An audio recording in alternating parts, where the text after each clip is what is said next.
Can you believe this? Yesterday, the TGL, Tiger and Rory's league for this indoor golf league or whatever, it canceled the season. Basically, you can't call it anything else but a cancellation of the entire season, their debut season. And now they're pushing it to 2025, early 2025. They're not even putting a date on it. They're really, this has been the weirdest rollout of a new sort of production or new league, whatever you want to call it.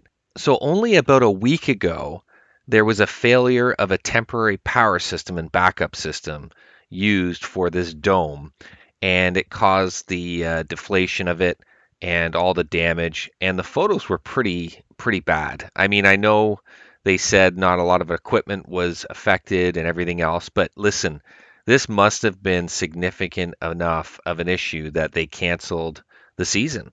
They gave all these excuses, like we've discussed with our key partners and players and team ownership groups and the PGA Tour and commercial partners and SoFi and ESPN and the Palm Beach State College. I mean, holy crap, they threw everyone in there to make it as confusing as possible as to what the real reason was that they postponed this league and canceled this season.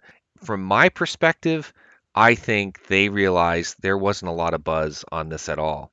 The people I talk to that kind of follow golf, like when it comes to like the majors and everything else, they didn't really know this league was happening. They were like, "What is this? I haven't heard about this."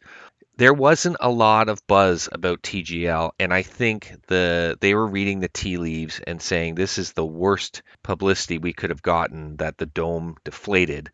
That's all the coverage they really had. Everything else was only for the golf nerds. I mean, all these teams like Boston Common and LA Golf Club and everything, yeah, that's fine. Anyone who follows golf really hardcore was going to be in the know about that stuff, but it wasn't really going into the mainstream. And I think they saw that, and I think they want to regroup and try this again in 2025. But man, 2025 feels like forever. I just don't know if they're going to be able to reignite this and get the attention that they need to make this a viable product. I mean, thank goodness no one was in this dome when it deflated and no one was hurt. I mean, that's obviously the positive in all of this. But I don't know. I'm kind of underwhelmed about the whole thing. Doesn't this just look like a tennis dome or any kind of recreational dome in your city? It doesn't look like the big time. It doesn't look like something that was going to be on ESPN with Tiger Woods and Rory and all these key players. It just kind of looked a bit amateurish. And I know it's going to be all video and CGI and all this good stuff inside the dome for when they play this thing, but it just didn't look like a slick production. It looked like it'd been cobbled together really quickly. I don't know. I reserve judgment. I don't want to dump on the thing. I want to see this thing happen so we can actually see what comes of it. But there was a lot of question marks for this product, a lot.